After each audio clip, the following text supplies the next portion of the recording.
Welcome back to our discussion about strength of acids and bases. So whereas strong acids in the last part were pretty easy to figure out what the H plus and OH minus concentration was going to be, weak acids and bases are a little bit more complicated. So let's get into that. I've got a bunch of examples for us to go through to help you make sure you understand.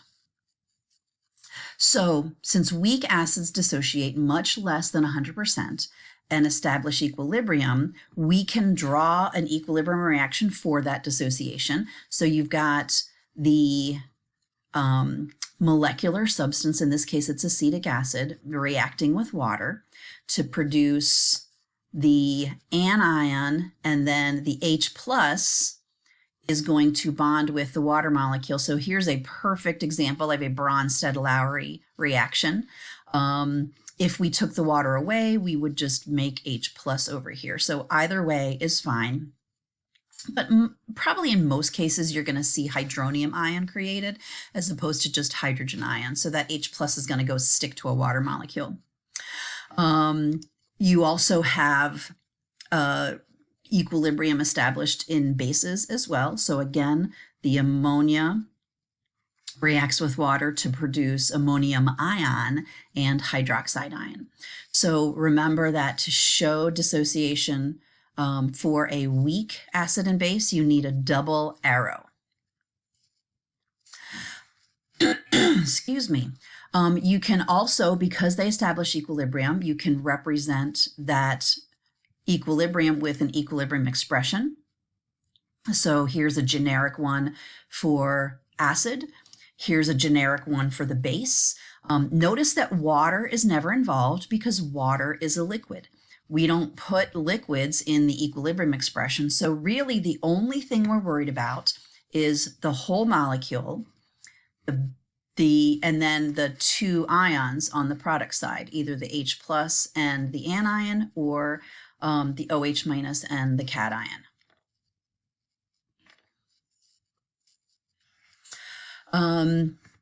Since you can establish equilibrium and write an equilibrium expression, there are also equilibrium constants associated with all of these acids and bases. You have two appendices that give you Kas and Kbs. Now, why Ka and Kb and not Keq? I think you can figure that out. The equilibrium constant for an acid, the equilibrium constant for a base. Just like delta H, we got specific and used delta H of fusion or delta H of combustion. We've got Ka for acid, Kb for base, and remember that we also had Kw for water. So here's just a couple of examples. Notice that hydrochloric, sulfuric, nitric, they're all pretty strong. And so they talk about the Kas being so large that they don't even list a number. But here we're getting into some weak ones, and you can see that as they establish equilibrium, we can assign an equilibrium constant. Notice one thing. As the equilibrium constant gets smaller, what does that tell you? Think back to the equilibrium expression. I'm going to jump back to the last video.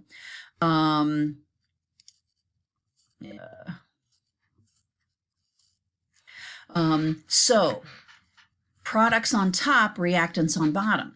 As I get more of this, what happens to my Ka? It gets larger.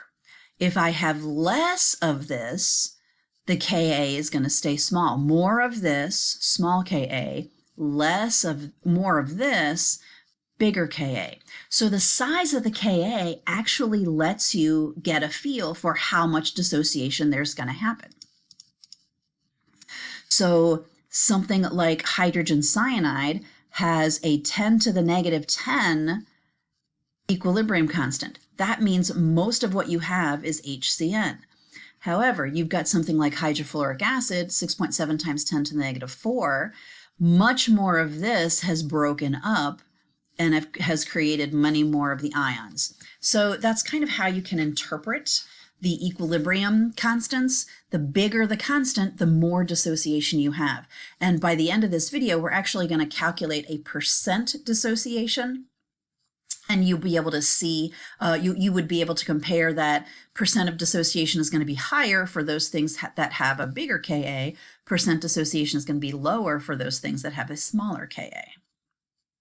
And there's also a Kb chart in your binder that you can look at as well. All right, so how are we going to determine the H plus and the OH minus concentration for these weak acids and bases? So the easiest thing to do is just go through and solve the question. So I have a 1 molar solution of acetic acid. HOAC is kind of the scientist's way of abbreviating acetic acid. Calculate the equilibrium concentrations and the pH for everything involved. They give us the Ka, which is quite nice. So we're going to solve an ice chart.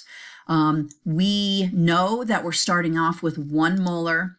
So we got to define the equilibrium concentration, or get the equilibrium concentrations using an ice chart. So we know we've got 1 molar for the initial concentration of acetic acid, and we're going to assume that nothing has dissociated yet. We don't have any other information for down here, so we're going to use X's. So the change in concentration is going to be minus X for the acid, how much of that dissociates, and how much of the 2 ions do you wind up with. So at equilibrium, it's pretty easy to see that you've got 1 minus X, X, and X. Okay, so next step, we're going to write the equilibrium expression. There it is, 1.8 times 10 to the negative 5th, because they gave that to us, equals H3O plus acetate ion over the concentration of acetic acid. Plug in our numbers from our ice chart. So now this is a quadratic. Solve it using a quadratic formula or the solve function on your calculator, which is quite nice. You guys all have Inspires. So here's a case where having the Inspire pays off for some class other than math. Just use the solve function. We talked about how to do that in the equilibrium unit. And so you solve for the Ka expression and you get 0.0042 molar for X. So that's the H plus and the acetate ion concentration. To get the acetic acid concentration at equilibrium, we've got to do some subtracting. Okay.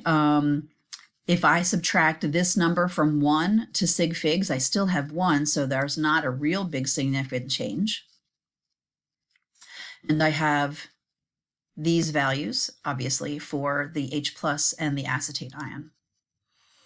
Last thing to do is figure out the pH. I'm going to do the negative log of the H plus concentration, which gives me a pH of 2.37. All right, let's do another example. I'm going to put it up here and I want you to pause and see if you can solve it yourself.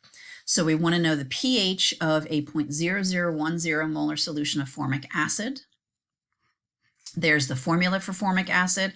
It is going to lose this H. It is not going to lose this H. So formic acid is going to lose just 1 H at a time, but it's this H that's going to go. The H that's bonded to the oxygen. So this is a carboxylic acid because it's called formic acid. It's a carboxylic acid. This H is part of the R. This H is bonded to carbon. That's never going to get lost. Any hydrogens bonded to carbon are going to stay. The only H that's going to get lost is the H bonded to the OH of the carboxylic acid. We've got a Ka of 1.8 times 10 to the negative 4. So go ahead and pause the video, take a moment, see if you can solve the problem. So coming back, we're going to write our dissociation equation, which is, whoops, that should be a double-headed arrow. Do our ice chart. Getting pretty easy, hopefully, for you to do an ice chart at this point. Going to plug in our numbers.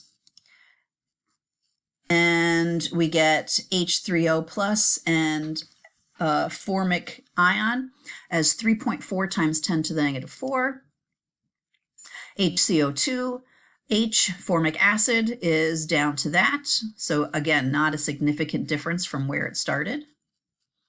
And the pH, we do the negative log of this guy. pH winds up being 3.47.